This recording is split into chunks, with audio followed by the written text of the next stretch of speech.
Oyentes de Noticias Colombia, Costa Rica está a pocos días de dar un paso histórico en materia impositiva. Va a dejar ya en la historia el impuesto general sobre las ventas y dar la bienvenida a un nuevo tipo de impuestos que se conoce como el impuesto al valor agregado, popularmente como el IVA.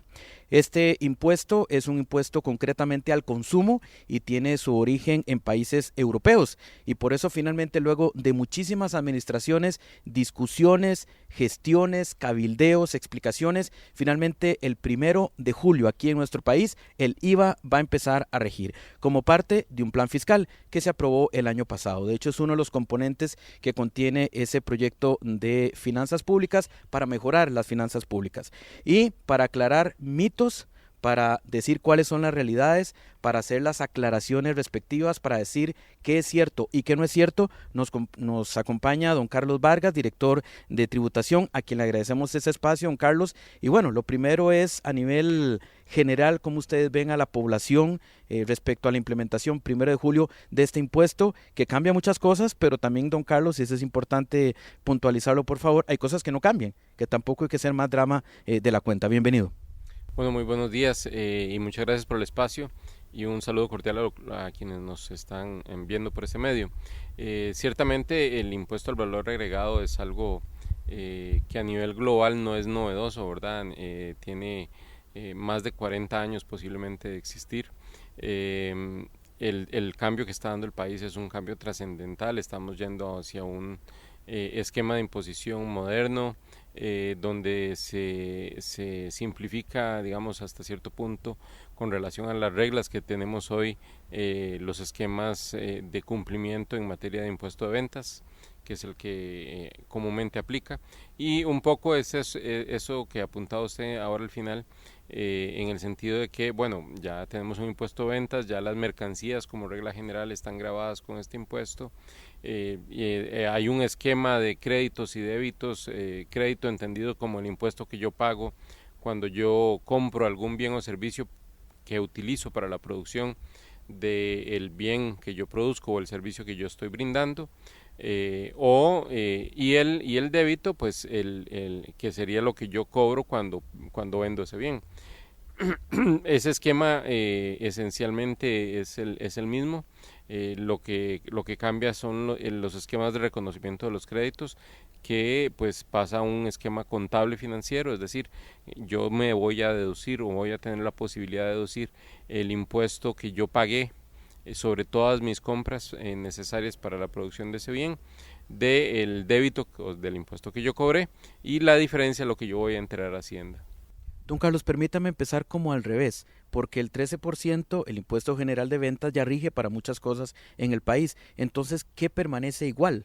Porque yo me temo que a partir del 1 de julio también, ya no por que lo haga la tributación ni porque lo haga el Ministerio de Hacienda, hay mucho negocillo, mucho servicio que de pronto quieran decirle hay que pagar el 13 y realmente no deban aplicarlo porque ya rige el impuesto de ventas. Entonces, ¿en qué, por así decirlo, no nos pueden meter gato por liebre a partir del 1 de julio?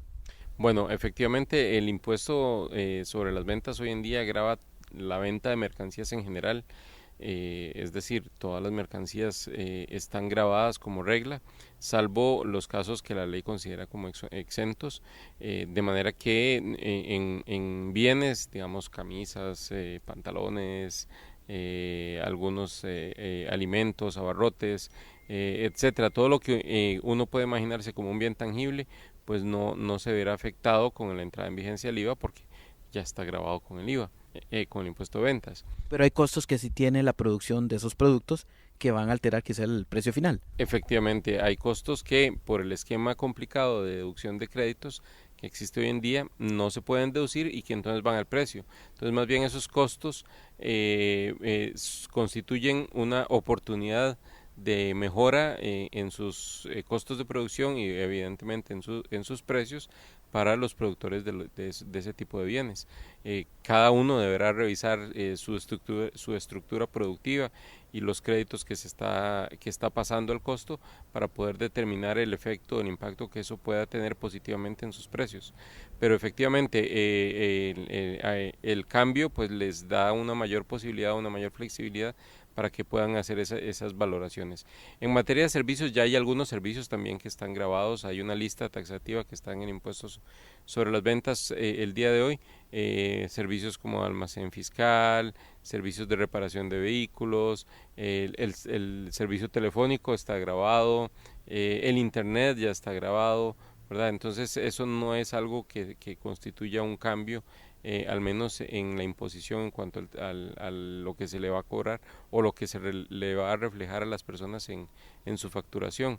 Y eso pues es importante tenerlo claro para, como usted bien lo planteaba, tener la tranquilidad de que no es que nos están cobrando más de lo que hoy pagamos. Se dice, don Carlos, que el IVA es un impuesto en cascada, ¿verdad? Va como por etapas, viendo quién puede retener, quién tiene que transferir, en qué etapa se puede retener, que no haya doble retención. ¿Puede explicarnos por qué esa configuración de este tipo de impuestos para saber que al final somos consumidor final y de qué no somos consumidor final?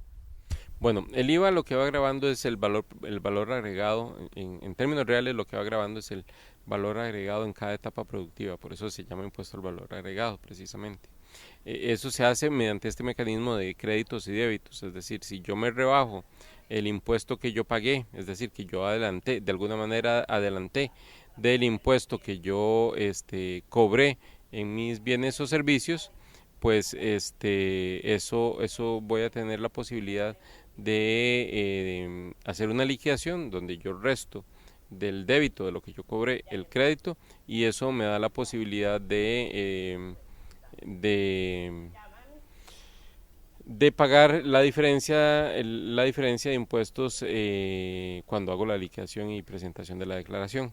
Eso, digamos, pues con el IVA tal como está configurado se simplifica bastante si partimos del hecho de que es por un tema contable financiero, básicamente.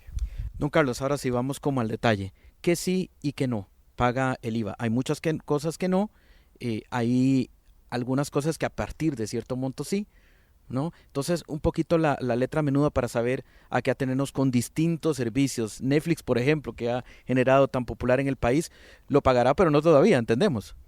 Bueno, contestando lo último, efectivamente todavía no lo va a pagar, pero sí lo va a pagar. Eh, ¿En cuánto tiempo? Bueno, el esquema está configurado para que se cobre solo sobre servicios transfronterizos, es decir, servicios que se prestan desde el exterior y se consumen en territorio nacional. En ese esquema pues entran servicios tales como Spotify, Netflix, Uber y muchos otros, ¿verdad?, que hay en el mercado.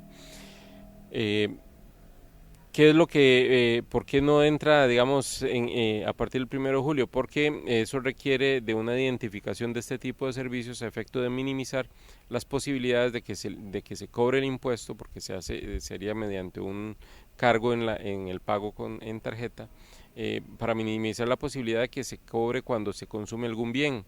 ¿Y por qué cuando se consume algún bien? Cuando yo compro, por ejemplo, un pantalón en en una plataforma digital en otro país, ese pantalón va a entrar al país y va a pasar por aduanas, pasa por una aduana típicamente y cuando pasa por aduanas tiene que pagar el impuesto que corresponda según el tipo de bien de que se trate. Entonces ya el impuesto está cobrado ahí, ya ahí digamos no tenemos ningún problema. Donde hay dificultad para poder cobrar el impuesto es en este tipo de servicios y precisamente por eso es que se establece en la ley la posibilidad de hacer este cobro y hacerlo viable mediante una percepción en tarjeta. ¿Qué es lo que vamos a hacer? Lo que se va a hacer es que se le va a suministrar a las entidades financieras una lista con las plataformas sobre las cuales se tiene que hacer la percepción del impuesto y las entidades financieras pues sobre esa lista en donde ellos van a hacer el cobro respectivo. Entonces por eso es que no va a entrar, porque hay que hacer una identificación de cuáles son las plataformas, cuáles son, digamos, porque hay algunas que tienen servicios mixtos, ¿verdad? Venden bienes y venden servicios. Entonces hay que hacer un deslinde de eso, que es un trabajo un poco más detallado, que requiere una aplicación tecnológica pues conocer un poco cómo operan estas plataformas, y por eso es que esto se va a hacer a partir del momento en que nosotros suministremos la lista a las entidades financieras. A partir del momento en que se les suministra la lista, ellos tendrán un mes para poder ajustar sus sistemas y aplicar la retención. Todavía más al detalle, un pedacito de lotería no paga IVA. Está exento de acuerdo con el artículo 8. Eso era el segundo punto. Se invierten las reglas con relación al impuesto de ventas de hoy. ¿En qué sentido? El impuesto de ventas grava la venta de mercancías como regla general, y por excepción, bajo una lista taxativa, como conversábamos hace un momento, en el caso de servicios. Con el IVA se invierte, y bueno, se continúa con el impuesto como regla general sobre la venta de cualquier tipo de bien, y se agrega que como regla general también en la prestación de cualquier tipo de servicio, pues hay que cobrar el impuesto al valor agregado.